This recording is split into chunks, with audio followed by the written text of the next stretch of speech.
Sorry for that long, boring exertion. And it was a way to try to prove a point, and I'm definitely guilty of it. And excuse me, I only found out about this um, from playing cello. To be honest with you, that is the number one reason I think that we don't get better or we kind of plateau and we don't see ourselves improving is the difference between actually practicing and playing. Let me say that again. I always say practice, practice, practice after every of these videos or at the end of them. You know, one of the things is about music and guitar in general. It's fun. It's beautiful. We all start playing this beautiful instrument so we can play songs. It's all about playing, playing, playing, playing. But practicing and playing are two different things. I use this as an example. So I've got this thing right here. I was basically using a metronome. So this ugly thing. And I like this one because it's like visual and obviously you hear the clicks, right?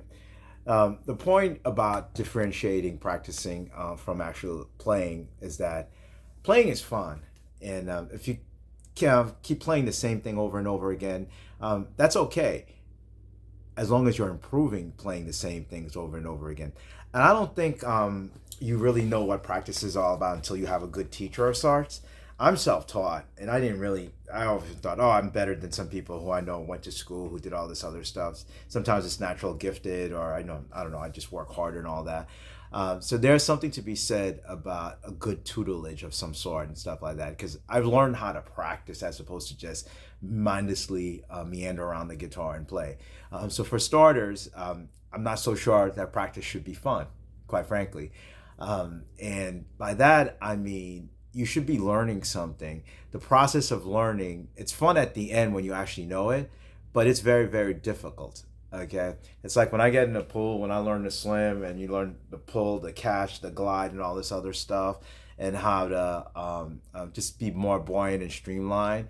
That's not fun. But when you see a beautiful swimmer or Michael Phelps swimming, you're like, wow, how did he or she get to that level? They practice. And practicing is the stuff you don't see. It's like when these guys have like leg buoys on and then just practicing how to breathe and all this other stuff. That's the same thing with the instrument. Playing with the metronome. Sometimes I think it's hokey because I didn't learn to play with that. I just learned by ear and did all this other stuff. That helps keep your timing, honestly. And then I had this thing at 60 beats per minutes. So instead of mindlessly running through the C major scale like and just going to town, I was trying to play it really slowly. And sometimes your muscle memory is such that you know this stuff really fast, and when you try to slow down, you actually learn that you don't know it. That's one thing I actually learned from swimming, though. They're just not to keep boring the analogy, is that most people who don't know how to swim, they're trying to get from one end to the other and they're flailing around. Really good swimmers swim effortlessly. And so their strokes are really long and they've got to pull and all of that stuff. And so they're doing it effortlessly.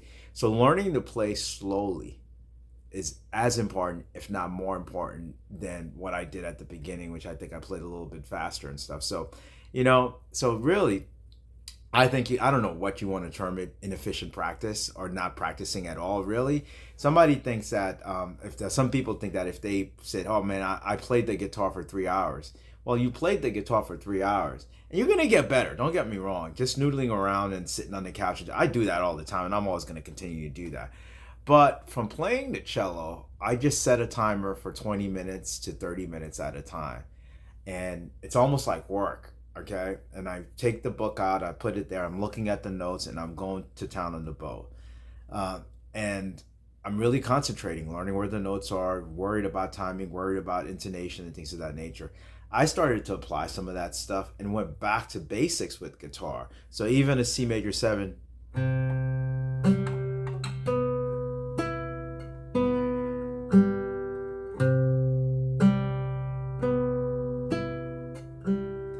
very slowly, so you can hear all the notes.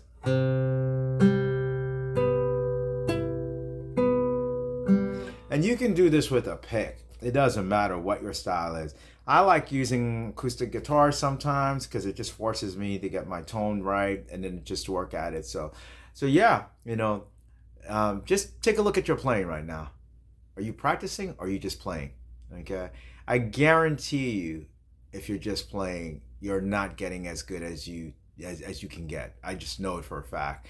I'm guilty as charged. And you know what happens is that when you really start practicing on the fundamentals and going slowly and actually working on something, whether it's like scales, whether it's the chords, and slowly, whether it's with the metronome, with something to help keep your timing, then you go back to the songs that you used to play, you'll find that you've improved in terms of your musicality, your knowledge of the piece, and you just get better. And slow it down. I'm guilty as charged. Even if you're playing bebop jazz and you think you got the skills or you do have the skills, slow it down, and then when you go back up in terms of tempo, you'll find that wow, you know, everything's better. So 60 beats per minute is what I've been practicing at everything, a lot of things, to be honest with you. So anyway, just be cognizant of the fact that practicing is different than playing.